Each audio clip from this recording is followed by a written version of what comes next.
Dre Parker and his mother, Sherry, from West Detroit, arrive in Beijing to begin a new life. Dre develops feelings for Mei Ying, a teenage violinist who reciprocates his feelings, but Cheng, a kung fu prodigy whose family is close to Mei Ying's, tries to keep them away by hitting Dre and eventually tormenting and humiliating him in and around school. Mr. Han, the enigmatic maintenance guy of Dre's building, comes to Dre's help during a particularly violent beating by Cheng and his buddies, exposing himself as a kung fu master. They travel to Cheng's teacher, Master Li, to try to make peace after Han heals Dre's injuries with fire cupping, but the harsh Li, who encourages his pupils to show no mercy to their adversaries, dares Dre to a battle with Cheng.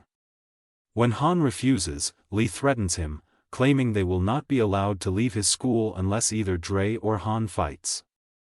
Han agrees, but requests that the battle take place at an upcoming competition and that Li's pupils leave Dre alone until then. Li, who is amused, agrees. Han begins teaching Dre, but Dre is dissatisfied because Han has Dre spend hours taking off his jacket, hanging it up, dropping it, and then putting it back on. After many days of this, Dre refuses to continue until Han proves that the repetitive arm motions in issue were Han's method of teaching Dre defensive block and strike methods, which Dre is now able to perform intuitively when prompted by Han's fake attacks. Han emphasizes that the moves Dre is learning are applicable to life in general, and that peace and maturity, rather than blows and force, are the ultimate keys to martial arts mastery. Dre witnesses a female kung fu practitioner apparently emulating the moves of a snake in front of her during a training in the Wudong Mountains, but Han reminds him that the cobra was imitating the woman, as in a mirror reflection. Dre wants Han to teach him this method, which involves connecting Han's hand and feet to Dre's via bamboo shafts as they practice their forms. However, Dre's future effort to use this reflection technique on his mother fails. Dre's connection with Mei Ying grows stronger, and she decides to attend Dre's tournament as well as her impending performance.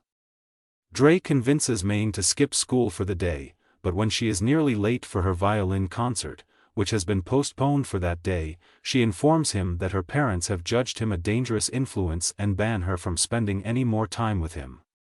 Later, when Dre discovers Mr. Han depressed, he discovers that it is the anniversary of the deaths of his wife and kid, which occurred years before when he lost control of his automobile while arguing with his wife.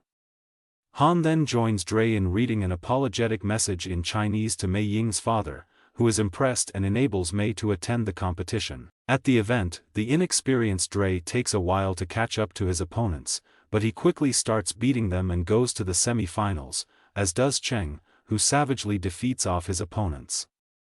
Dre finally runs across Liang, another of Master Li's students, who is given the task of breaking Dre's leg by Master Li. When Liang insists on beating Dre, Master Li reminds him severely that he doesn't want him beaten, but broken. During the bout, Liang throws a powerful kick to Dre's leg, followed by a barrage of punches. Although Liang is disqualified for his unlawful strikes, Dre is out of commission, allowing Cheng to win by default. Despite Han's protests that he has earned respect for his performance in the competition, Dre persuades Han to use his fire cupping method to repair his leg so that he can finish the event. Dre enters the arena and confronts Cheng. Dre lands powerful strikes, but Cheng responds with a crippling hit on Dre's already damaged leg. Dre attempts to rise up and assumes the one-legged form he initially learned from the woman on the mountain, seeking to influence Cheng's motions using the mirror method. Cheng attacks Dre, but Dre flips and catches Cheng with a kick to the head, winning the competition and the respect of Cheng and his classmates, as well as Mr. Han's regard.